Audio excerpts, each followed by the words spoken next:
Welcome to Module 1 of Design and Installation.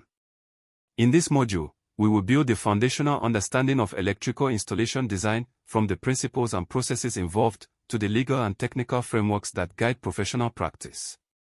Think of this as laying down the blueprint before the building goes up. Just as no architect would start construction without a detailed plan, no competent electrician should begin work without a clear, verified design. Electrical systems require both creativity and discipline, creativity to solve problems and adapt to environments, and discipline to ensure every installation meets strict safety, legal, and performance standards.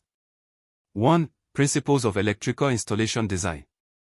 Let us begin by clarifying what electrical installation design actually means. Electrical installation design is the structured process of planning, specifying, and preparing the technical layout of an electrical system before any cables are run, circuits are connected, or devices are installed. It involves predicting operational needs, calculating loads, choosing appropriate protection devices, and ensuring everything complies with the relevant standards and regulations. The purpose is simple: to create an electrical system that is safe, reliable, efficient, and fit for its intended use. In practice, design requires consideration of the function of the premises or facility, the type and amount of electrical load expected, the available power supply, physical constraints such as space, environment, and building materials, safety and protection against overcurrent, electric shock, fire, and environmental hazards, future flexibility and scalability. A good design not only works today but remains functional, adaptable, and safe in the years to come. 2. Statutory and non-statutory requirements. Electrical installation work is governed by two main categories of requirements: statutory, those mandated by law, and non-statutory, those that are recommended or industry-recognized best practice but not legally enforceable in themselves. 2.1 Statutory requirements. These are the legal obligations you must follow.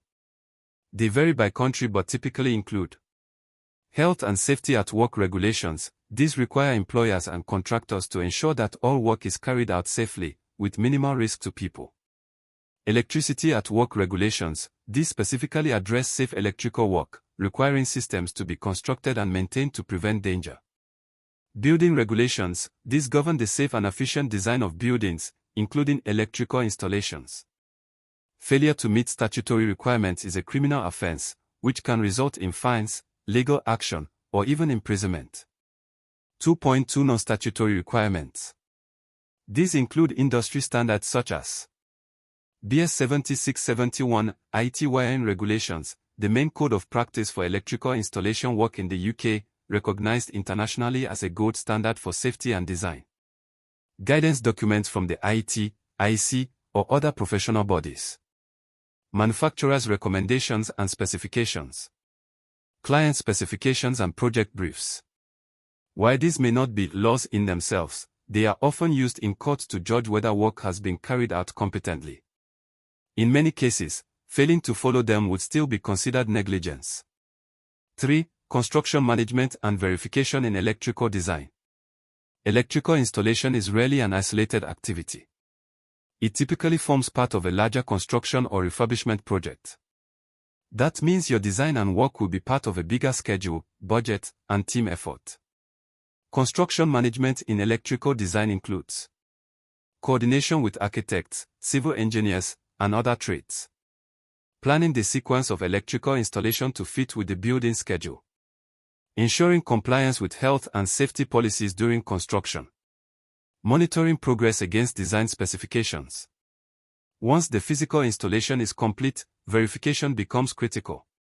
Verification means checking and testing the installation to ensure it matches the design and meets all relevant standards.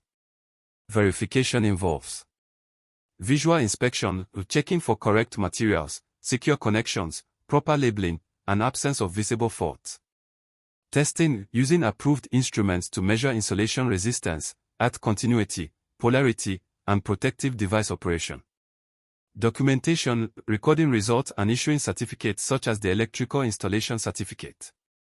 4. BS 7671 and its relevance to design. BS 7671, also known as the IT wiring regulations, is the central document guiding electrical installation design in the UK and many other jurisdictions. It is structured into parts and appendices covering definitions and scope, assessment of general characteristics of installations, selection and erection of wiring systems, protection for safety, inspection and testing requirements. For a designer, BS 7671 is both a roadmap and a safety net. It ensures that every decision, from cable sizing to earthing arrangements, is backed by tested, proven safety principles. A practical example. When designing a small office electrical system, BS 7671 will guide the choice of cable cross-section, protective devices, and even the permissible voltage drop to ensure the computers, lighting, and HVAC system all operate reliably. 5. Design and verification procedures for single and polyphase installations, Part 1. 5.1 Single-phase installations.